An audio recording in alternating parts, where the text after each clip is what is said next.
हाँ जी। तो आज अपने एक नया टॉपिक शुरू करेंगे। आज अपने राजस्थान के लोक देवता पढ़ेंगे। लोक देवताओं के बारे में मुझे लगता है आपने त्योहार ढंग से याद कर लिए होंगे।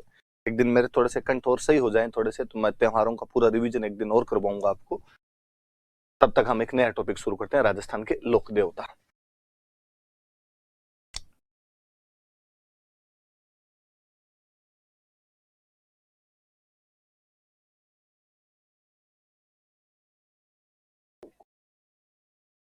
मैं यदि एक सिंपल सा शब्द बोलूं तो मैं कहूं कि लोक देवता ज्यादातर वे लोग हैं जो समाज की भलाई के लिए लड़ते हुए शहीद हो गए थे। ज्यादातर का कह रहा हूं मैं, ना सबका नहीं कह रहा, अपवाद अपनी जगह होते हैं हमेशा। पर ज्यादातर वे लोग हैं जो समाज में लोगों की रक्षा के लिए, गायों की रक्षा के लिए, भूमि की रक्षा के लिए लड़ते हुए शहीद हुए थे। हमारे तत्कालीन समाज ने उन शहीदों को पूजना शुरू कर दिया, सम्माननीय हो गए। आज भी होते हैं। आज भी कोई शहीद हो हम उसकी मूर्ति लगाते हैं, और नहीं तो ज्यादा से ज्यादा उन शहीद के जन्मदिन पे, उनकी पुण्यतिथि पे, 15 अगस्त पे, 26 जनवरी पर आज भी हम पूजा करते हैं। आज भी यदि आप किसी शहीद की मूर्ति के आगे से निकल रहे होते हैं तो ज्यादा नहीं तो जब आगे से निकल रहे होते हैं तब 1 मिनट के लिए सही, उस पर्टिकुलर सेकंड के लिए सही, रुककर आप नमस्कार भी करते हैं। आपके मन में भाव भी पैदा होता है कि भाई ये सम्माननीय व्यक्ति है, श्रद्धा पूर्वक याद किए जाने लायक व्यक्ति है। अपने राजस्थान में से खूब सारे लोक देवता है। एक दुआ है राजस्थान का, याद रखें आप में ज्यादातर लोगों को आता होगा कि पाबू हड़बू राम दे मंगलिया मेहा, पांचों पीर पधार जो गोगा जी जेहा। मैं इसमें एक शब्द पे बॉक्स बनाना चाहूंगा, लिखा हुआ है पीर, और इससे पहले इसका विशेषण लगाया हुआ है पांचू। इसका मतलब पीर पांच है। पहले तो पीर कौन है? हिंदुओं में जिनको देवता बोलते हैं, मुसलमानों में उन्हीं को पीर कहते हैं। मैं एक सामान्य सी परिभाषा बताऊं तो परिभाषा यह हो कि ऐसे लोक देवता जिनको हिंदू तथा मुस्लिम दोनों मानते हैं वो पीर कहलाते हैं। और ऐसे लोक देवता अपने पांच हैं। कौन कौन से? तो हम कहेंगे वो पाबू जी है, वो हड़बू जी है, वो रामदेव जी है, वो मेहा जी है, और गोगा जी। पांच ऐसे लोक देवता है जिनको हिंदू तथा मुस्लिम दोनों मानते हैं, उनको हम पंच पीर के रूप में पूछते हैं। ये पांच पीर है आपने, पाबू जी, हड़बू जी, रामदेव जी, मेहा जी और गोगा जी। अब जब लोक देवताओं की शुरुआत कर रहे हैं तो हम इन पांच पीरों से शुरू करेंगे। इसके बाद और कौन कौन से अपने बड़े बड़े लोक देवता खूब सारे, तेजा जी महाराज, देवनारायण जी महाराज, मल्लीनाथ जी महाराज, तल्लीनाथ जी महाराज, उन तमाम की भी बात करेंगे। यहां से अपने शुरू करते हैं। मैं पाबू जी से शुरू करता हूं आज वाली इस क्लास को। पाबू जी सबसे पहले लिखा पाबू जी राठौड़। एक तो इन लोक देवताओं के बारे में कई बार बहुत सिंपल सी जानकारी हम पूछ ली जाती है। पापा का नाम क्या था, मम्मी का नाम क्या था, जन्म कब हुआ था इनका, ऐसी कई जानकारियां होती, हम वही जानकारियां लेते हैं। मैं यदि कहूं कि पाबू जी, तो मैं कहूं कि पाबू जी का जो जन्म था वो जोधपुर में एक जगह पड़ती है कोल्लूमंड। कोल्लूमंड नाम का एक गांव पड़ता है जोधपुर जिले में, यहां पर इनका जन्म हुआ था। इनके पिताजी का नाम था धांधल जी।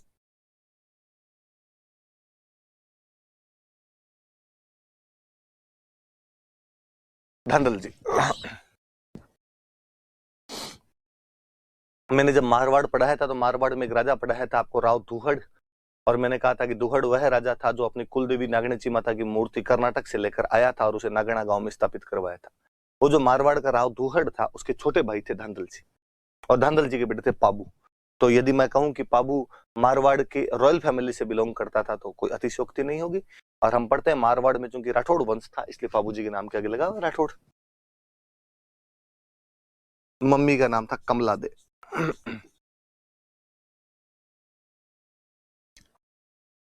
इनकी जो पत्नी थी उनका नाम था फूलम दे, या कई जगह अपने को इनका एक नाम और मिलता, सुप्यार दे। पाकिस्तान में अपने एक जगह पड़ती है अमरकोट। हम पढ़ते हैं कि हुमायूं अमरकोट के वीर साल सोढ़ा के पास में शरण लेता है। उसी प्रकार अमरकोट के एक राजा थे सूरजमल सोढ़ा, ये उनकी राजकुमारी थे।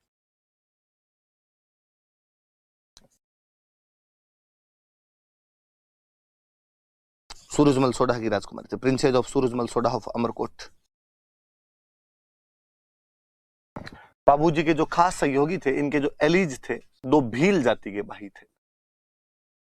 एक का नाम था चांदा और एक का नाम था डामा। चांदा और डामा दो थे, ये दोनों भील जाति के थे, भील भाई थे। तो बाबूजी की जो घोड़ी थी उसका नाम था केसर कालमी। वास्तव में कहते हैं बाबूजी की घोड़ी नहीं थी, ये बाबूजी के गांव में एक चारण महिला हुआ करते थे, देवल, उनकी घोड़ी थी। देवल नामक चारण महिला की घोड़ी थी।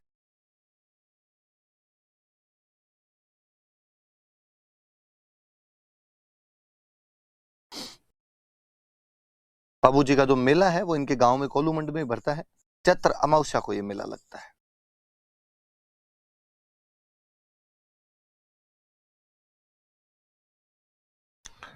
और स्क्रीन भरी हुई आपके सामने देखना आप कि इनका जन्म कोलूमंड में हुआ था, जोधपुर के अंदर। इनके पिताजी का नाम था धांधल जी, इनकी मम्मी का नाम था कमला दे, इनकी पत्नी का नाम था फूलम दे या सुप्यार दे, जो अमरकोट के सूरजमल सोढ़ा की राजकुमारी थी। दो भील भाई इनके सहयोगी थे, चांदा और डामा। इनकी घोड़ी का नाम था केसर कालमी, जो वास्तव में देवल नामक चारण महिला की घोड़ी थी। और इनका मेला कोलूमंड के अंदर चैत्र अमावस्या को लगता है।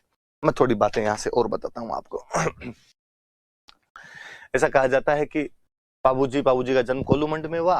इनके पिताजी का नाम था धांधल जी, जो कि मारवाड़ के राजा राव धूहड़ के भाई हुआ करते थे। इनकी मम्मी के बारे में ऐसा कहा जाता है कि इनकी मम्मी एक अप्सरा थी, एक परी थी। ऐसी कहानियां हैं, लोकोक्तियां हैं कि आसमान की जो परियां होती है, स्वर्गलोक की जो परियां होती है, वो अक्सर धरती पर घूमने के लिए आती है। पर उनके साथ एक समस्या होती है कि जब वो धरती पर घूमने के लिए आती है, उस समय यदि कोई उन्हें धरती पर देख ले तो उनकी शक्तियां समाप्त हो जाती है तथा वे वापस आसमान के अंदर नहीं जा पाती। इसलिए कहानियां ये भी कहती है कि वो अक्सर रात को आती है, रात को धरती पर उतरती है और रात को धरती पर आकर घूमकर चली जाती है, क्योंकि रात को दुनिया में लोग सोए हुए रहते हैं ताकि उनको कोई देख ना सके। कहते ऐसे ही एक बार एक परी थी, इंद्रलोक की एक परी, और धरती पर घूमने के लिए उतरी। गलती से बेचारी का हेलीकॉप्टर मारवाड़ में लैंड कर गया। यहाँ पश्चिमी राजस्थान के अंदर रेगिस्तान के अंदर उतर गई। गर्मी पड़े भयंकर वाली, और परी को लगाया रहा आज तो गलत जगह पे आ गए।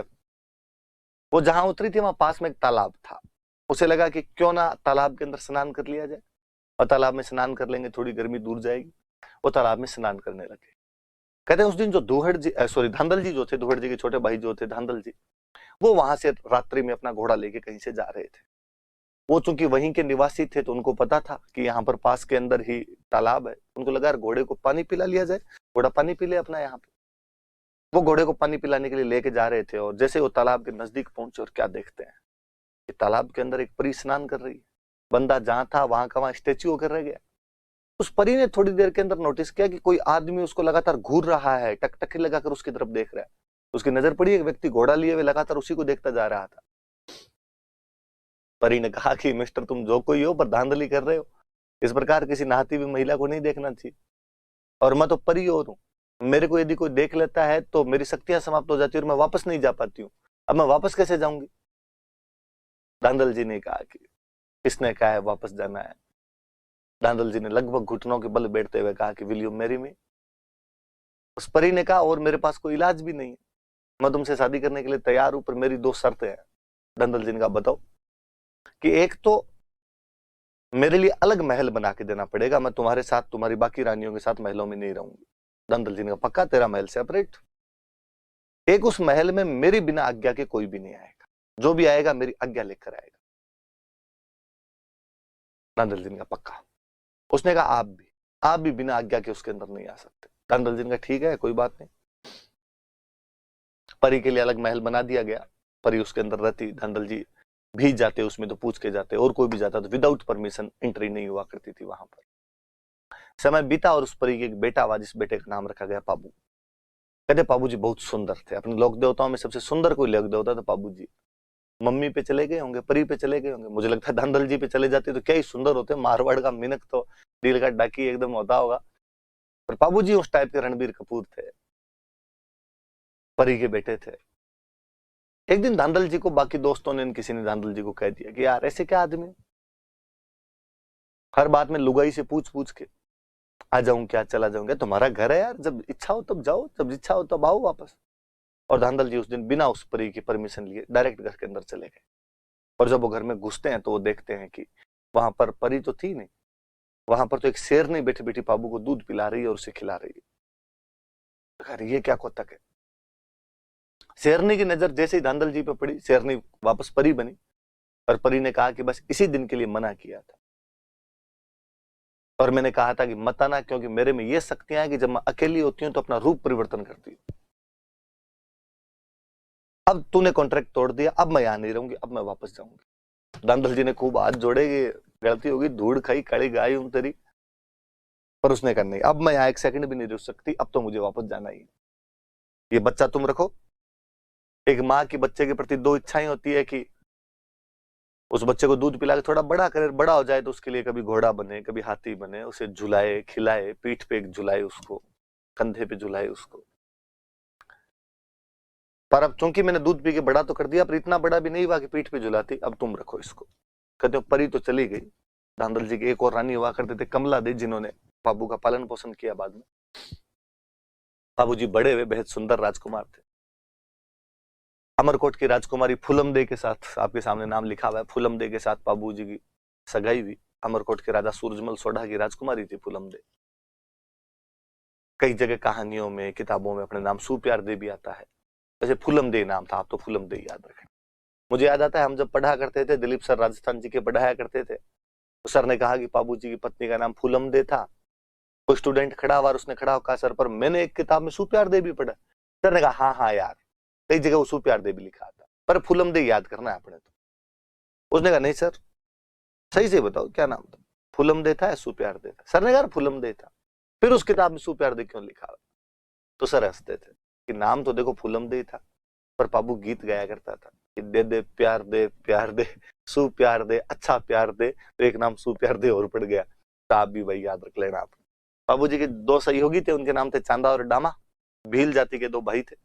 बाबूजी की जो घोड़ी थी उसका नाम था केसर कालमी, जो इनके गांव के अंदर देवल नाम की एक चारण महिला हुआ करती थी, उनकी घोड़ी थी।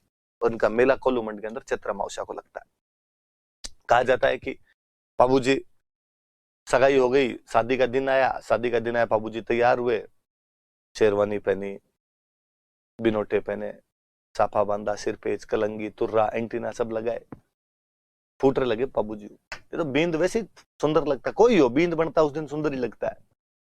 बाबू सुंदर थे खुद तो और सुंदर लगे। चांदा और डामा बाबूजी के दो खास सहयोगी, दोनों एकदम अच्छे अच्छे कपड़ों के अंदर राइट लेफ्ट में बाबूजी के खड़े, एकदम दूल्हे के दोस्त दूल्हे के साथ रहे भाई। और चांदा डामा ने बाबूजी अगर बाबूजी यार बाकी सब चीजें जोरदार है, टनाटन है, क्या बींद लग रहे हो, अमरकोट के छज्जे तोड़ दोगे आज। आज आपको देखने के लिए अमरकोट की महिलाएं हवेलियों के छज्जों पर आके देखेगी, दूरबीन लगा लगा के, आपको छज्जे टूट जाएंगे आज, इतनी महिलाएं इकट्ठी होगी। पर यार बाबूजी एक लफड़ा है अपने पास, क्या अच्छी घोड़ी नहीं है अपने पास यार, बींद के नीचे घोड़ी तो अच्छी होनी चाहिए। बाबूजी ने कहा यार अब घोड़े तो अपने पास जो है इनमें से लेके जाना पड़ेगा। और चांदा डामा ने कहा नहीं बाबूजी, अपने गांव में जो देवल है ना, जो गायें रखते हैं खूब सारी, कि हाँ उनके पास एक बहुत सुंदर घोड़ी है केसर कालमी, क्या नाचती है, यदि केसर कालमी आप लेके चलो तो मजा आ जाए। बाबूजी ने कहा देख लो पूछ लो। चांदा डामा गए देवल के पास और जाकर माँ देवल, बाबूजी बींद बने हुए हैं, बारात जा रही है, घोड़ी अच्छी नहीं है, केसर कालमी दे दो तो भली बात हो।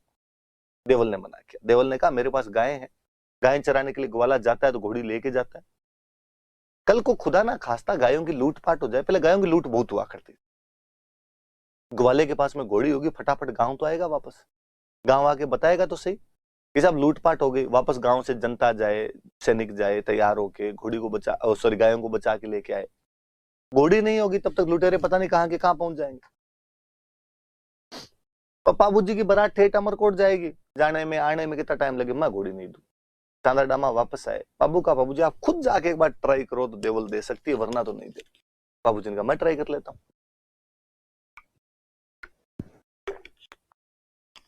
बाबूजी गए, बाबूजी ने जाकर आगे देवल ऐसे मत करो, मारवाड़ की इज्जत का सवाल है, अपनी बारात फूटरी लगनी चाहिए। देवल ने कहा बाबू मना कौन करे, राजकुमार को तो मना घोड़ी के लिए किस बात का किया जा सकता है, समस्या मैंने बता दी वो है। बाबू ने कहा माँ देवल, मैं आपको वचन देता हूं कि यदि आपकी गायों की लूटपाट हो जाए तो आप तो एक मैसेज मेरे को कर देना, मैं आऊंगा, जिस हालत में उस हालत में आऊंगा और आपकी गायें बचा के लाऊंगा। यदि बीच रास्ते में समाचार मिला तो हम तो अमरकोट जाएंगे नहीं, रास्ते से वापस आ जाएंगे। अमरकोट चले गए, तोरण मार रहा वार पता चला तो तोरण मारता बीच में आऊंगा, फेरे बैठा हुआ तो फेरों में बैठा बीच में आऊंगा, स्नान करता हुआ स्नान करता बीच में आऊंगा, खाना खाता हुआ तो खाना खाता बीच में आऊंगा। आपकी गायों की रक्षा जिम्मेदारी मेरी है, वचन दे रहा हूं मैं आपको। और देवल ने कहते हैं कि घोड़ी देती। बाबूजी केसर कालमी लेके गए, वाकई बाबूजी क्या केसर कालमी पे फूटने लगे। अमरकोट में उन्होंने रिकॉर्ड तोड़ दिए थे उस दिन। दूर दूर तक यूं गांव के पुरुष महिलाएं देखने के लिए बाबूजी को जुटे। अमरकोट वाले सोडे तो इस बात से जल भुन गए थे कि यार इतनी क्या तारीफ, जितनी तारीफ दुल्हे की उतनी तारीफ घोड़ी की। कहानियां कहती है अपने की। अमरकोट वाले सोडो ने कहा कि ऐसी क्या घोड़ी की तारीफ कर रहे हो, हमारे घोड़े से दौड़ करवा के देख लो। बाबूजी ने कहा यार ये बात तो मत बोलो, हमारी घोड़ी इतने किलोमीटर चला के, तुम्हारे घोड़े फ्रेश है, 2 दिन रुको फिर करवा लेना दौड़।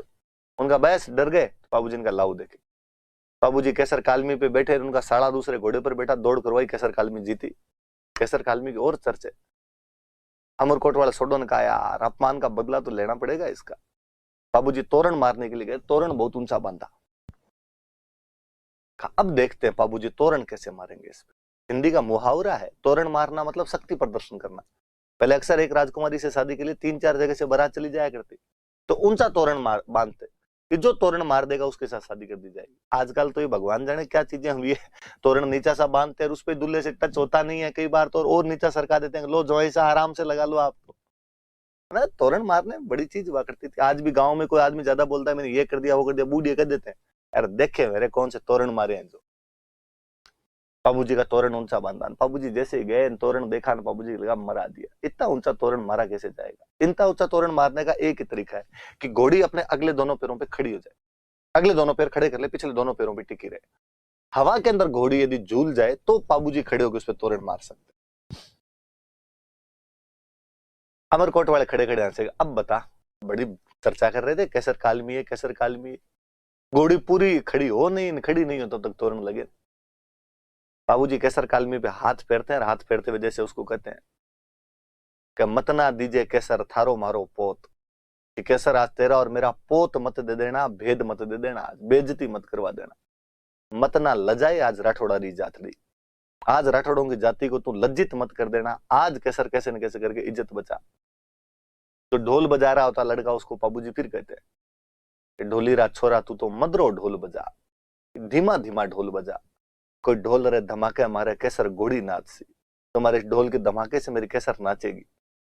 उसने धीमा धीमा ढोल बजाया, केसर नाचनी शुरू हुई। नाचती केसर का अचानक बाबूजी ने लगाम खींची और केसर अपने अगले दोनों पैर हवा के अंदर लहरा देती है। लहराती नहीं है, अपने दोनों पैर अमरकोट के गढ़ के कंगूरे पे टेकती है वो। बाबूजी आराम से तलवार टच करते हैं तोरण के। घोड़ी जब पैर नीचे उतार रही होती है तो कंगूरे की ईंटें साथ मिलाती है। इस बार बाबूजी मुस्कुराते हुए नीचे उतरे। कहानी का बड़ा जो रोमांच है, कहानी कहती है कि यह दृश्य देखकर फुलमदे की सहेलियां जल भुन गई थी, और फुलमदे की सहेलियों को लगा कि काश ये हमारा होता। तो फुलमदे को ये समाचार मिले तो फुलमदे की छाती चौड़ी हो गई थी, तो मेरे वाला सरदार ये बाहर इतने बड़े बड़े कांड कर रहा है। अंदर गए, बाबूजी फेरों के अंदर बैठे, 3 फेरे लिए थे अभी तक बाबूजी ने। इतने में देवल, जिनकी वो घोड़ी थी, बाल बिखेरे हुए, गालियां निकालती हुई वहीं फेरों के बीच में आ गई। मंगते मैंने पहले ही कहा था तेरे को घोड़ी मत लेके जा, मेरी गायों की लूट हो गई। तुमने कहा था ना वचन देता हूं गायों की लूट हो जाएगी तो बचाने के लिए आऊंगा, बेटा फेरे ले रहा है यहाँ पे, चल अब गाय बचा देखे मेरी। मुझे पता है वचन देने सरल है, निभाने बहुत कठिन हो जाते हैं।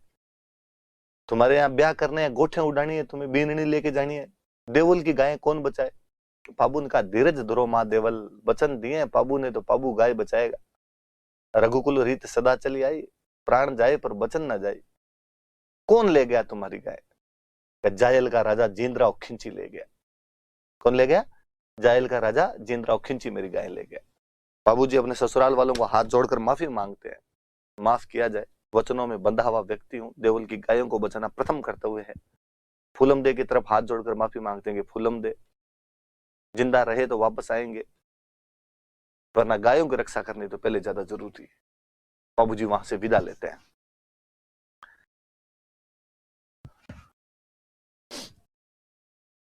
बाबूजी की फोटो है भाई।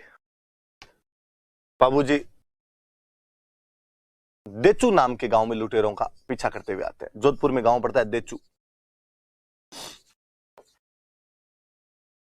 और यहां पे गायों की रक्षा के लिए युद्ध करते हैं जींदराव खिंची के साथ। खिंची चौहानों की एक ब्रांच होती। जींदराव खिंची जायल का राजा था। जींदराव खिंची बाबूजी का रियल बहनोई था, सगा बहनोई था। बाबूजी की बहन की शादी जींदराव खिंची के साथ हो रखी थी। आप कहोगे सर फिर बारात में क्यों नहीं गया? तो भाई जींदराव खिंची की बाबूजी के परिवार से पहले से नहीं बनती थी। जींदराव खिंची मौके की तलाश में था कि बाबूजी की जब बारात जाएगी तो मैं इनके गांव की गायें लूट लूंगा ताकि इनकी बेइज्जती हो जाए। तो साले बने के बीच की लड़ाई है। बाबूजी गायों को बचा लेते हैं युद्ध के अंदर। देचू नाम के गांव में अपने बहनोई जींदराव खिंची जो कि जायल का राजा था उसके खिलाफ लड़ते हैं, गाय बचा लेते हैं, लेकिन बाबूजी उसमें अपने बड़े भाई बूढ़ो जी के साथ लड़ते हुए शहीद हो जाते हैं, बाबूजी मारे जाते हैं। हम बाबूजी को उन गायों की रक्षा की वजह से हमने कहा कि साहब कोई व्यक्ति अपने वचनों में इतना बंधा हुआ था कि गायों की रक्षा के लिए अपने फेरे छोड़कर आ गया था, केवल 3 फेरों के बाद वापस आ गया था और गायों की रक्षा की थी। हम बाबूजी को धोखने लग गए। हमारा पश्चिमी राजस्थान ये भी कहता है कि बाबूजी के बाद में हमने 4 फेरे लेने शुरू कर दिए। बाबूजी 3 फेरों के बाद उठकर आ गए थे।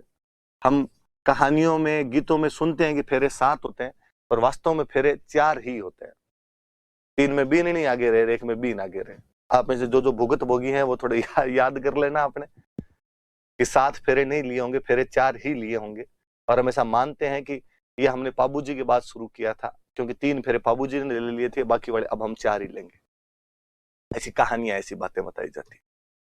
बाबूजी के लिए कहा जाता है कि बाबूजी लक्ष्मण के अवतार है। जो राम लक्ष्मण हुए थे तो लक्ष्मण का अवतार माना जाता है बाबूजी।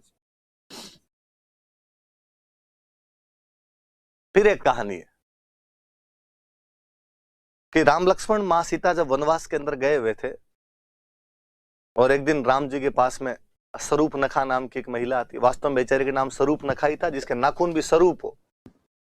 History was written by victors, इतिहास विजेताओं का होता है, इसलिए राम जी जीते रावण हारा, इसलिए स्वरूप नखा का नाम बदल के हमने सुर्पणखा कर दिया। इसके नाखून सूप जैसे हो, मतलब छाजले जैसे हो, बाकी कहते हैं उसका नाम स्वरूप नखा था। मिस लंका थी अपने टाइम की, बेहद सुंदर राजकुमारी। राम जी के पास आई और राम जी को कहा कि will you marry me. Ram ji को प्रपोज किया उसने। राम जी ने कहा मेरे साथ तो सीता है, लक्ष्मण अकेला है, वैकेंसी खाली है, उधर पूछ सकती है तुम। कहते लक्ष्मण उस समय एक पानी के कुंड से पानी निकाल रहे थे। स्वरूपनखा उनके पास गई और उसने लक्ष्मण को जाकर कहा कि मैं आपसे शादी करना चाहती हूँ। लक्ष्मण ने मना किया। स्वरूपनखा जिद करती है, वो लक्ष्मण के पीछे भागती है, लक्ष्मण आगे आगे भागते हैं। ऐसा कहा जाता है उन्होंने उस कुंड के चारों तरफ 4 चक्कर काट लिए थे, उस जल के चारों तरफ 4 चक्कर काट लिए थे। और चौथे राउंड के अंदर, जैसे चौथा राउंड कंप्लीट होता है, लक्ष्मण को गुस्सा आता है, स्वरूपनखा की नाक काट लेता है। और स्वरूपनखा ने कहा अरे डाकी, ब्याह के लिए तो कहा था, प्रपोज ही तो किया था, उसमें नाक काटने की जरूरत कहां पड़ गई? और लक्ष्मण ने कहा कि स्वरूपनखा सॉरी, इस त्रेता युग में तो मैं तुमसे शादी नहीं कर सकता, भाई भाभी की रक्षा की जिम्मेदारी मेरे पर है, पर मैं तुम्हें वचन देता हूं कि एक दिन कलयुग के अंदर मैं पाबू बनूंगा, तुम फूलम दे बनोगी। हमने 4 फेरे आज यहाँ पर इस जल के चारों तरफ ले लिए हैं, बाकी के 3 फेरे हम अग्नि के चारों तरफ लेंगे। अक्सर गांव में जब ये कहानियां सुनाई जाती है तो जैसे कहते हैं बाबूजी 3 फेरों के बाद आए और लड़ते हुए मारे गए, तो सुनने वाला कहता है ऐसा किसी के साथ नहीं, बुरा हुआ ये। तो कहानी सुनाने वाला तो बड़े फिलोसॉफिकल अंदाज में बोलता है, अरे दुख करने की बात नहीं है, तो विधाता लेख लिखियोड़ा है, बे माता जिता आंख मांडिया है वही चालना ऐसा। और ये तो भगवान ने पहले तय कर दिया था, त्रेता में तय कर दिया था कि लक्ष्मण ने 4 फेरे तो ले लिए थे, अब बाकी 3 ही लेने थे। विधि का विधान है, राम जी की लीला है, 3 ही लेने थे। यहाँ पे फुलमदे सुर्पणखा थी, बाबूजी जो थे वो लक्ष्मण थे। तो ऐसी कहानियां भी कही जाती। कहानी तो ये भी कहते हैं कि बाबूजी की मम्मी जो कि परी थे, वो धांधल जी को जाते टाइम कह के गए थे कि मेरी इच्छा थी कि बच्चे को दूध पिला के बड़ा करूं और जब बड़ा हो जाए तो घोड़ी बनूं इसके लिए, घोड़ा बनूं इसके लिए, इसे झुलाऊं। कहते हैं केसर काल में उनकी मम्मी का दूसरा अवतार था। उनकी मम्मी दोबारा केसर कालमी के रूप में आई थी, घोड़ी बनकर आई थी वो परी, और घोड़ी की तो पीठ पे बैठते हैं, पीठ पे ही खिलाती हो, तो केसर काल में उनकी मम्मी थी। ऐसा भी कहानियों के अंदर कहा जाता है। तो बाबूजी को किसका अवतार माना जाता है? तो लक्ष्मण का अवतार माना जाता है।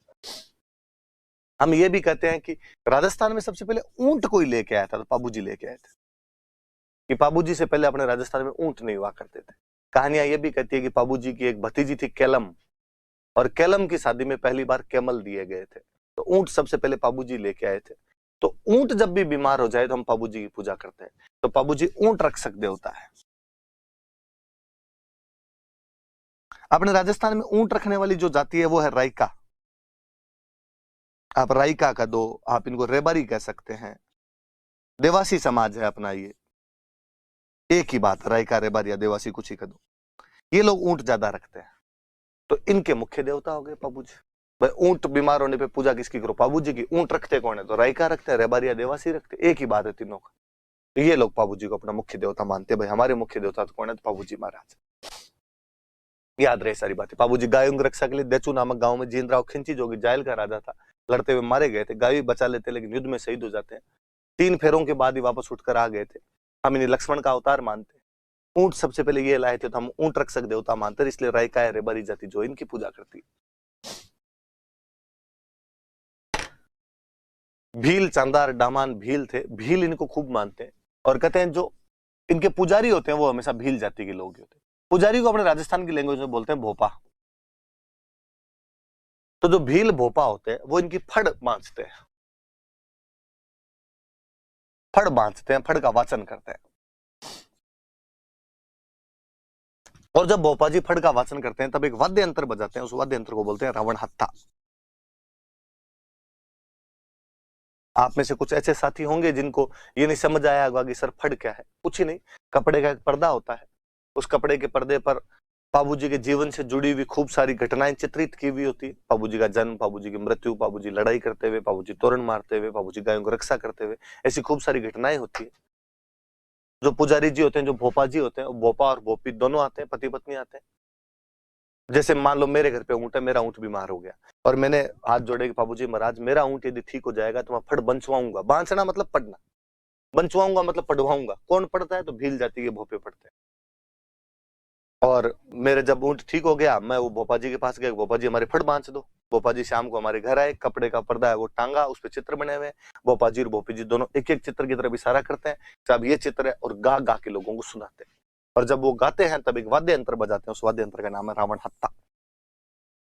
ये कोई पूछेगा बाबूजी की फड़ कौन से वाद्य यंत्र के साथ गाई जाती है? तो बाबूजी की जो फड़ है वो रावण हत्था वाद्य यंत्र के साथ गाई जाती है। नॉर्मली बाबूजी की जो कहानी है वो गीतों के माध्यम से भी गाते हैं, उनकी वीरता है जो गीतों के माध्यम से भी बताई जाती है। उनकी वीरता वाली गाथा है उसका नाम है पवाड़े। कि फड़ तो पूरी होती है पर्दा लेकर, वैसे एकदम फड़ तो एक तरीके से लोक नाट्य है कि आपके सामने चित्र भी बना और फिर आपको सुनाया जाता है। केवल उनकी गाथा को यदि गाया जाए, उनको गाथाओं को बोलते हैं पवाड़े। और जब पवाड़े गाते हैं उस समय जो वाद्य यंत्र यूज में लेते हैं वो वाद्य यंत्र है माठ। दोनों वाद्य यंत्र याद रहे कि बाबूजी की फड़ भील जाति के भोपा गाते हैं तब तो रावणत्ता बजाते हैं। बाबूजी के पवाड़े जो कि उनकी वीर गाथा है वो जब गाई जाती है तब क्या बजाए जाते हैं? तो माठ बजाए जाते हैं उस टाइम। दोनों चीजें याद रखना। कहते हैं गुजरात के अंदर एक जाति रहती है थोरी, और गुजरात के कुछ 7 थोरी भाई थे, और इन 7 थोरी भाइयों की वहां गुजरात में कोई राजा था आना बागेला। उस आना बागेला के साथ में अनबन हो गई थी। आना बागेला इनको दंडित करना चाहता था। ये भाग के पाबूजी के पास आ गए थे, पाबूजी ने इनकी रक्षा की थी।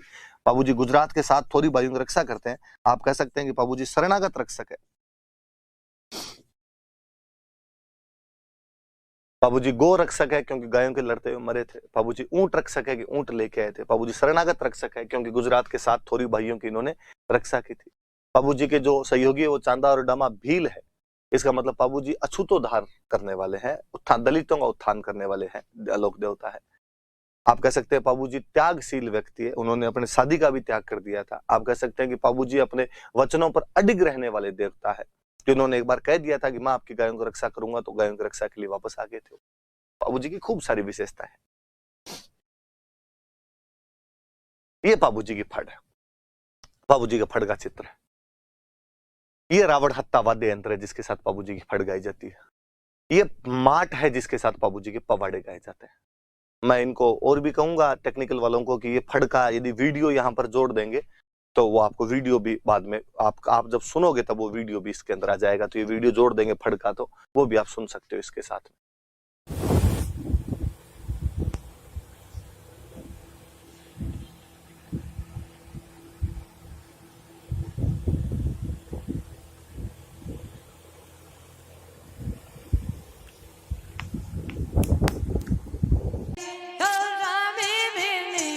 की ये बाग बाड़ में बढ़गी लेंगे की अली राजूगी पगी नारी पायल रहेगी काजल की अडाबी रहेगी निरीक्षण रो दर्पण रहेगो हे भरी मरयू दरबारी सारे गुनेश की असवारी भला कियो राज भला। हे महाराज गणेश देवा आवला गोगा धर्मी का सुरंगी रोण का भूमियो जी महाराज केवे है भोपा जी महाराज दो चा नाम हाका लेवो आवला गोगा धर्मी का सुरंगी जान में भूमियो जी भोपाल कणिया का भांतु अवर काई बाता बने जावे देखानी वाह भोपा जी वाह।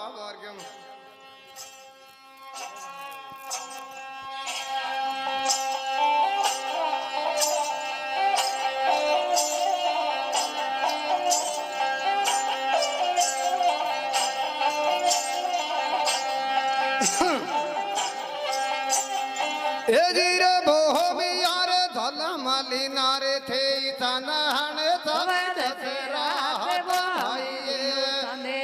सब दसरात कौन में कियो घड़िया जियो जलेबिया हे धीरे भोमिया धला मतड़ा रे भाजा। बाबूजी से संबंधित खूब सारी किताबें लिखी हुई है, जैसे एक बहुत अच्छी किताब है पाबू प्रकाश, और ये पाबू प्रकाश किताब लिखी गई आसिया मोड़जी। आसिया जाति है, मोड़जी नाम है। पूछी हुई आरपीसी किताब है, वापस याद रखना कि आसिया मोड़जी की किताब कौन सी है। तो आसिया मोड़जी किताब का नाम क्या है, तो उनकी किताब का नाम है पाबू प्रकाश। एक है पाबूजीरा छंद, और जो पाबूजीरा छंद है ये लिखने वाले थे बिट्ठू मेहाज। बिट्ठू जाति है, मेहाजी नाम।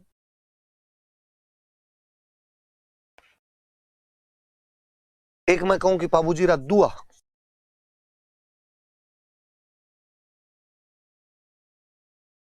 पाबूजीरा दुआ लिखने वाले थे लगराज। एक दोहों का एक प्रकार होता है सोरठे, सौराष्ट्र के जो दोहे होते हैं उनको सोरठे बोलते। तो पाबूजीरा सोरठा ये लिखने वाले थे रामनाथ। एक है पाबूजीरा रूपक,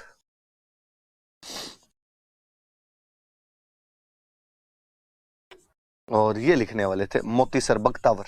मोतीसर जाति है, बख्तावर नाम है उनका।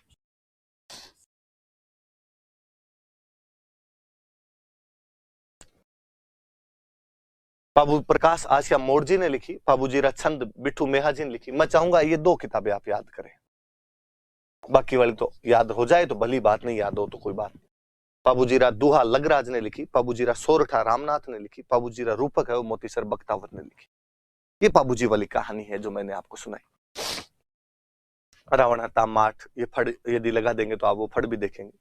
अगले एक लोक देवता लिखे हमने रामदेव जी तंवर। फोटो आप रामदेव जी के पीछे ये हरजी भाटी है जो चंवर ढुला रहे हैं। आगे पाबूजी की सॉरी रामदेव जी की बहनें हैं, लाचार सुगना उनकी दो बहनें हुआ करती थी। ये रामदेव जी ने जहां पर समाधि ली थी वो जगह बनी हुई है, रामदेव राव का उनका मंदिर बना हुआ है। थोड़ी सी अपने बात करते हैं इनके बारे में।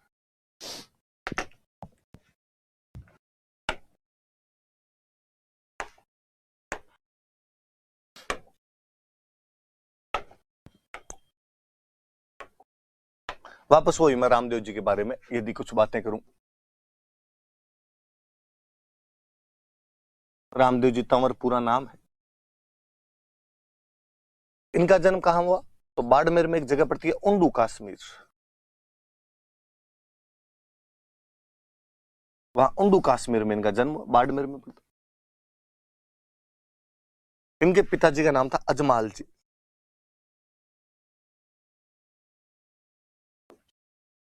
अजमाल जी जैसलमेर में एक जगह पड़ती है पोखरण, वहां पोखरण के सामंत हुआ करते थे।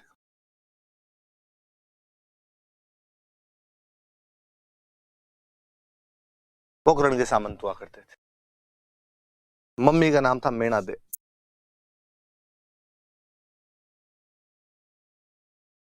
पत्नी का नाम था नेतल।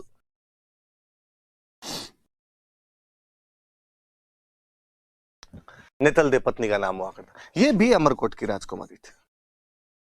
अमरकोट के दलेल सिंह सोडा हुआ करते थे, उनकी राजकुमारी थी।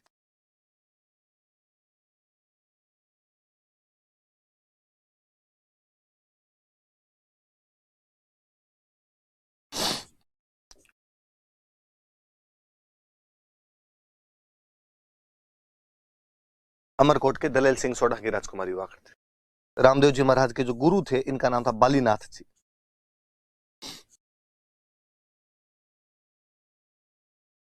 आप कभी जोधपुर से जयपुर आएंगे तो जोधपुर से बाहर निकलते एक पहाड़ी है मसूरिया पहाड़ी, उस मसूरिया पहाड़ी पे बालीनाथ जी महाराज का मंदिर बना हुआ है।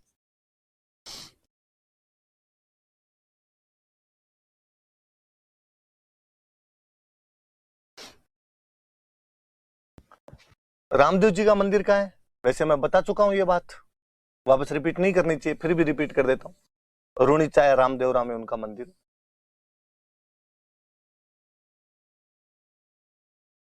थोड़ी बात मेरी बताई हुई है कि उन्होंने भाद्रपद शुक्ल द्वितीया के दिन उंडू कश्मीर में उनका जन्म हुआ था और भाद्रपद शुक्ल एकादशी को उन्होंने रुणीचा के अंदर समाधि ली थी, इसलिए वहां पर इनका क्या बना हुआ है? मंदिर बना। थोड़ी चीजें और, इनके घोड़े का नाम लीलो, इनके झंडे को नाम नेजा, इनका जो रात्रि जागरण होता है उसको कहते हैं जम्मो। मेघवाल जाति के लोग इनकी ज्यादा पूजा करते हैं, तो इनके जो मेघवाल भक्त होते हैं उनको कहते हैं रिखिया।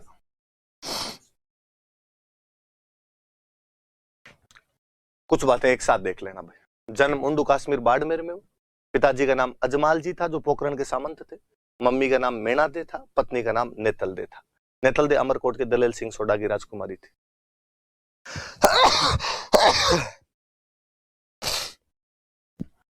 आप कह सकते हो कि बाबूजी और रामदेव जी इस मामले में साडू है कि भाई दोनों की शादी कहां हो रखी थी? तो अमरकोट दोनों की शादी हो रखी थी। इनके रामदेव जी महाराज के गुरु थे बालीनाथ जी, जिनका मंदिर खुद का बालीनाथ जी का मंदिर जोधपुर की मसूरिया पहाड़ी पर। रुणीचाया रामदेवरा के अंदर इनका मंदिर बना हुआ है। इनके घोड़े को लीलो कहते हैं, झंडे को नेजा कहते हैं, जागरण को जम्मो कहते हैं और इनके जो मेघवाल भक्त होते हैं उनको रिखिया कहते हैं। थोड़ी बात करते हैं अभी। मुझे लगता है यार, यदि हम थोड़ा सा अपने कल्चर से जुड़े हुए हों तो हमें 3 नाम तो याद नहीं करने पड़े, ये भी नहीं याद करना पड़े।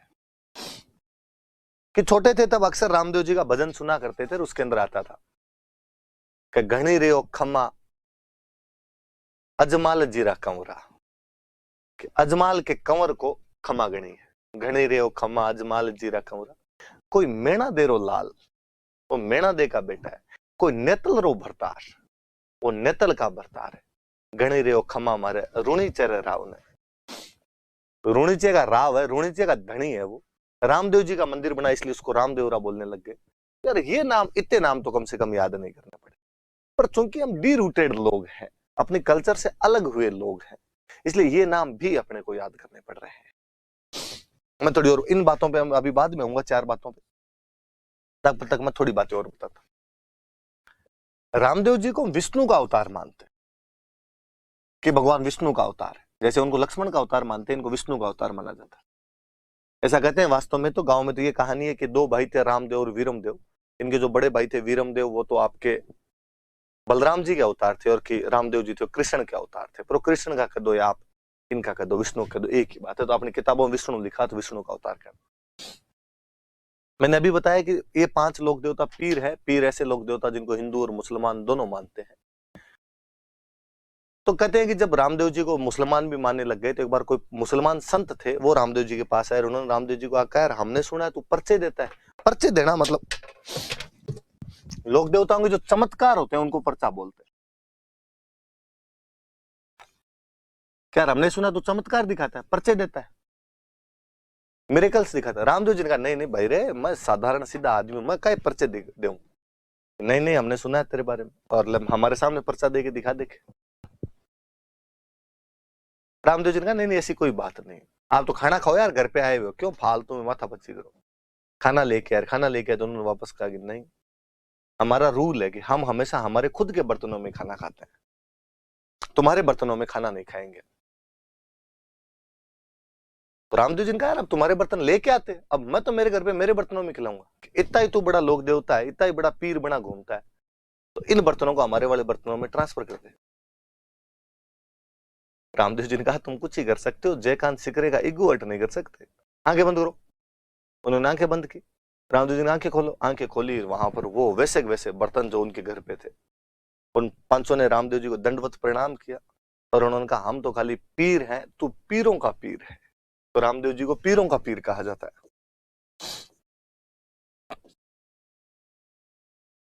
कि रामदेव जी पीरों के पीर है। भाद्रपद की एकादशी को, द्वितीया को जन्म हुआ था, भाद्रपद की एकादशी को रामदेव जी ने समाधि ली थी, जीवित समाधि ले लेते हैं। शुक्ल एकादशी को यहां रुणीचा के अंदर समाधि लेते हैं रामदेव जी। समाधि आप जानते हो, मेरे कब बताई भी होगी कि जीवित अवस्था में खड्डा खुदवाया, बैठ के ऊपर मिट्टी डाल दी, समाधि हो। रामदेव जी के एक धर्म बहन हुआ करते थे डालीबाई मेघवाल, और डालीबाई ने 10वीं वाले दिन उनसे एक दिन पहले समाधि ली थी। तो भाद्रपद शुक्ल 10वीं को रुणीचा में डालीबाई समाधि लेते हैं। डालीबाई मेघवाल इनके धर्म बहन हुआ करते थे। इसीलिए हम पढ़ रहे हैं कि रामदेव जी के जो भक्त होते हैं वो ज्यादातर मेघवाल जाति के होते हैं। इन्होंने समाधि ली।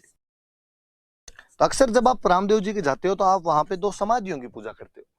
एक समाधि रामदेव जी महाराज की, एक समाधि डालीबाई की। डालीबाई इनके धर्म बहन थे, उन्होंने 10वीं को ली थी, इन्होंने एकादशी को ली थी। इसलिए कभी याद भी हो तो मम्मी घर में धोख लगाती है तो 10 11 दोनों की धोख लगती है। 10वीं को भी धोख लगाते हैं और एकादशी को भी धोख लगाते हैं। तो एक दिन डालीबाई की धोख लगती है, एक दिन किसकी लगती है? एकादशी की लगती है। रुणीचा में ली तो इनका मंदिर रुणीचा बना, रामदेव जी का मंदिर बना तो रामदेवरा बोलने लगे। अक्सर जो समाधियां लिया करते थे पहले, तो उनके पैरों के निशान रख लिए जाते थे, उन पैरों के निशानों की पूजा करने लग जाते। सती माता होती तो उनके हाथों के छापे लगाया करते थे। समाधि वालों के ज्यादातर लोगों के ऐसे पैर रख लिए जाते थे, उन पैरों की पूजा करते। इसलिए हम पढ़ते हैं कि मंदिर में रामदेव जी के पगले पूजे जाते हैं, उनके पैरों के निशानों की पूजा की जाती है। हम रामदेव जी को अक्सर दो बातों के लिए याद करते हैं। एक तो उन्होंने सांप्रदायिक सौहार्द स्थापित किया था, हिंदू मुसलमानों में कोई भेद नहीं किया, हिंदू मुस्लिम एकता स्थापित करने का प्रयास किया था। एक हम दूसरा यदि कहें तो हम ये कहें कि उन्होंने छुआछूत मिटाने का प्रयास किया था।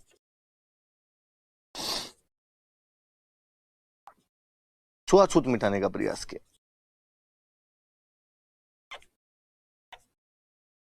और मुझे कई बार लगता है कि यार इन लोगों को हमने कितना अंडर एस्टिमेट किया है। वास्तव में ये उस टाइम के रामदेव जी, पाबू जी, तेजा जी, गोगा जी, देवनारायण जी महाराज, ये उस टाइम के समाज सुधारक थे। हम जब इनको लोक देवता कह के वो अंधविश्वास, आस्था उस साइड के अंदर धकेल दे।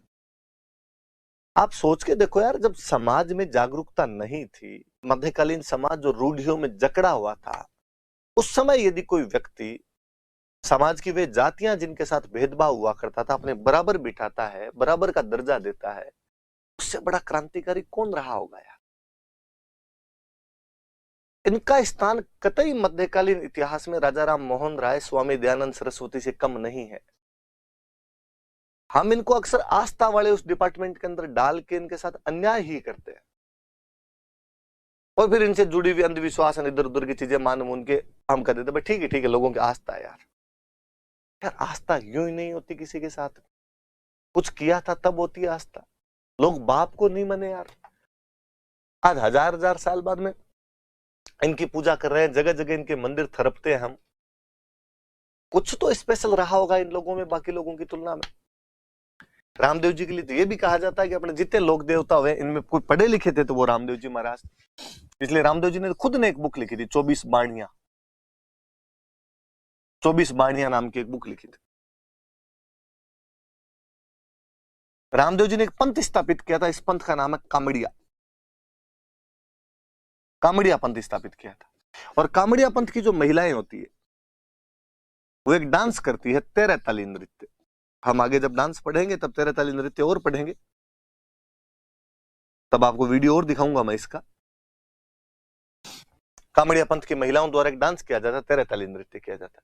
कामड़िया पंथ रामदेव जी द्वारा ही स्थापित किया गया था। रामदेव जी ने एक बुक लिखी थी, उस बुक का नाम है इनकी 24 बाणियां नाम की। रामदेव जी के मंदिर कई जगह बने हुए, रुणीचा के अंदर तो इनका मंदिर है ही, बड़ा मंदिर है, मुख्य मंदिर है। रामदेव जी का मंदिर बना इसलिए इसको रामदेवरा बोलने लगे। यहाँ पे इन्होंने अपने पर्चे वर्चे ज्यादा दिए थे। कहते हैं यहाँ पर एक तो बावड़ी बनी हुई है जिसका नाम है परचा बावड़ी। अक्सर वैसे आप एक सुनते हो कि यहाँ पर एक भेरू नाम का राक्षस रहता था, रामदेव जी ने उसको मार दिया था।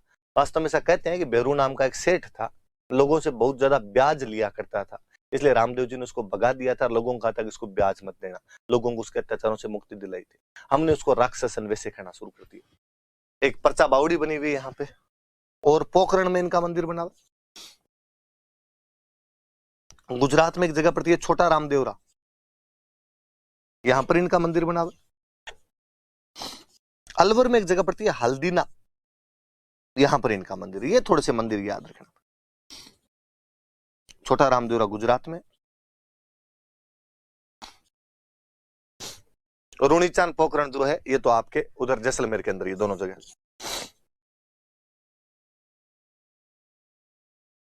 हल्दीना याद रखना अलवर के अंदर है, छोटा रामदेवरा है वो आपके गुजरात के अंदर। ये थोड़ी सी बातें याद रहे रामदेव जी के बारे में। मैं वापस उन 4 चीजों पे आता हूं। शुरुआत वाली मैंने लिखा है कि इनके घोड़े को लीलो कहते हैं, इनके झंडे को नेजा कहते हैं, इनके जागरण को जम्मो कहते हैं, इनके मेघवाल भक्तों को रिक्शा कहा जाता है। हालांकि इन चारों बातों को मैं खुद रिजेक्ट करता हूं और मैं कहता हूं ऐसा कुछ भी नहीं होता, ऐसा नहीं कहते हैं। ये आरपीसी का फैलाया हुआ एक बतंगड़ है, कई सालों से हमें रटवाया जा रहा है, हम मूर्खों की तरह इनको रटते हैं और चूंकि क्वेश्चन आता है इसलिए याद करने पड़ते हैं। राजस्थान में किसी भी घोड़े को लीलो ही बोलते थे। मैं कहता हूं घोड़ा हो तो लीलो और घोड़ी हो तो लीलन। तो तेजाजी महाराज की घोड़ी थी तो हमने उसको लीलन कह दिया, रामदेव जी घोड़ा था तो हमने इसको लीलो कह दिया। और यदि छोटी क्लासों में कभी गीत गाया हो तो लीला घोड़ा रो असवार मारो मेवाड़ी सरदार राणा सुन तो जाइजे रे। राणा के घोड़े का नाम तो चेतक था, हम सब जानते हैं, पर फिर भी हमने गीत में लीला घोड़ा रो असवार का है। उसके घोड़े को भी तो हम तो लीलो ही कह रहे। और बताओ, लीला रंग पश्चिमी राजस्थान में हरे रंग को कहते हैं। ग्रीन, ग्रीन जो कलर होता है, जो बोर्ड वाला कलर है, ग्रीन कलर को लीला रंग कहते हैं। अक्सर सावन के महीने में जब हरी भरी घास फूस उग जाती है तो गांव में कहते हैं हमें लीलो हो गए, पशुओं के लिए चारा हो गया, लीला हो गया, हरा हो गया, अब पशु नहीं धारेंगे। याद करना, जब छोटे थे तो सावन के महीने में एक हरे रंग का कीट पतंगा आया करता था इतना बड़ा, और बच्चे उसके पीछे भागते थे कि रामदेव जी रो घोड़ो आयो, रामदेव जी रो घोड़ो आयो। वो हरे हरे रंग का ही हुआ करता था, लीला ही हुआ करता था। झंडे का पर्यायवाची ही नेजा होता है। अमेरिका का झंडा भी नेजा है, इंग्लैंड का झंडा भी नेजा है, भारत का झंडा भी नेजा है, तेजाजी महाराज का झंडा भी नेजा है, रामदेव जी महाराज का झंडा भी नेजा है। ये आरपीसी वालों ने पूछ पूछ के हिट कर दी। रामदेव जी के झंडे को क्या कहते हैं? नेजा। और कुछ नहीं, झंडे का मतलब ही नेजा होता है। मुझे तो याद आता है कि मल्लीनाथ जी के बेटे थे जगमाल, मैंने पढ़ाया था कभी आपको, जो गिंदोली को उठा के लेके आ जाता है, गणगौर पे गिंदोली के गीत गाते हैं। उसकी एक बार कोई गुजरात के राजा के साथ लड़ाई हुई, एक कोई भूत उसका दोस्त था, और उस भूत ने उसको कह रखा था कि जगमाल जब भी जरूरत पड़े तो मुझे याद कर लेना। तेज सिंह नाम करके भूत हुआ करता था। और उस दिन जगमाल ने तेज सिंह याद किया कि तेज सिंह आ जा यार, भूत अपनी टोली साथ में लेके आया। जगमाल को कहा क्या करना है? जगमाल ने कहा सारे मेरे रूप के अंदर लड़ो, और जिसकी तलवार मारो उसको तो ये ल जगमाल की, ये ल जगमाल के हाथ की। और वही सेना को मारना शुरू किया, उन भूतों ने भगा दिया। ऐसी कहानी है अपने कि जब वो सारे सैनिक भाग के गए गुजरात वाले, तो उनकी घर वालों ने पूछा, बुरी तरीके से घायल होके गए, घर वालों ने पूछा भाई रे कहाँ मार खा के आए? तो कहा जगमाल ने मारा, दूसरे ने कहा जगमाल ने मारा, तीसरे ने कहा जगमाल ने मारा, चौथे ने कहा जगमाल ने मारा। तो दुआ है कि पग पग नेजा फाड़िया, पग पग फाड़ी ढाल। कि जगह जगह गुजरात वालों के झंडे पड़े हुए थे, नेजा मतलब झंडा। पग पग नेजा फाड़िया, पग पग फाड़ी ढाल। जगह जगह ढालें पड़ी हुई थी सैनिकों की, जगह जगह उनके झंडे पड़े हुए थे। बीबी पूछे खान स्यूं जग किता जगमाल। बीवियां अपने खान से पूछ रही है कि जग में कितने जगमाल है जो सारे के सारे जगमाल से मार खा के आए हो। इसका मतलब नेजा का मतलब होता तो झंडा ही है, पर आरपीसी ने एक झंडा और उठाया कि नहीं, नेजा रामदेव जी वाला झंडा है, हम मूर्खों की तरह याद करेंगे। करना भाई 2 नंबर का सवाल है। जागरण को जमो। मैं छोटा था, गांव के अंदर अक्सर जब भी कभी बाहर खेलते रहते, कोई गांव का बुजुर्ग आदमी या कोई युवा भी कई बार आते पूछते पापा कहाँ तुम्हारे? पापा तो स्कूल गए हुए हैं। टीचर है पापा तो स्कूल गए हुए हैं, मार्केट गए हुए हैं, फुटबॉल खेलने चले, वॉलीबॉल खेलने चले, गांव में वॉलीबॉल खेलते थे। अच्छा कोई बात, ये इलायची ले ले। क्या करूं इलायची का? तो ये इलायची है ना तेरे पापा को दे देना, और तेरे पापा को कहना मारे जम्मो है। इलायची मतलब निमंत्रण है, आपको आना है। किस चीज का निमंत्रण है? तो जम्मो का निमंत्रण है। जम्मो मतलब रात को जाग के हम भजन करेंगे। किसके? तेजा जीरो है, जाम्बो जीरो है, करणी माता रो है। रात को जाग के जो भी भजन किए जाते हैं वो सब जम्मो ही होते हैं, सबको जम्मो ही कहते हैं। दशनाथ जी महाराज के जम्मो ही लगे, जम्बू जी महाराज के जम्मो लगे, तेजा जी महाराज का जम्मो लगे, और ये रामदेव जी महाराज के जम्मो लगे। भगवान जाने आरपीसी वालों को कब बुद्धि आएगी, और उन्होंने हिट कर रखा है इतने सालों से कि रामदेव जी के जागरण को जम्मो कहा जाता है। अपने भी याद करना। और मैंने बताया कि जैसे पाबू जी के जो पुजारी होते हैं भील जाति के लोग होते हैं, वैसे रामदेव जी के पुजारी मेघवाल जाति के लोग होते हैं। आरपीसी ने फिर हिट किया कि मेघवाल भक्तों को रिक्शा कहा जाता है। उनके जो मेघवाल डिसाइपल्स, मेघवाल फॉलोवर्स जो होते हैं उनको रिक्शा कहते हैं। रिक्शा का नॉर्मल मतलब है ऋषि, संत टाइप का कोई आदमी होता है उसको अपने रिक्शा ही कहा करते थे। और इसमें तो मुझे राजस्थानी का एक और बहुत अच्छा दुआ याद आता है।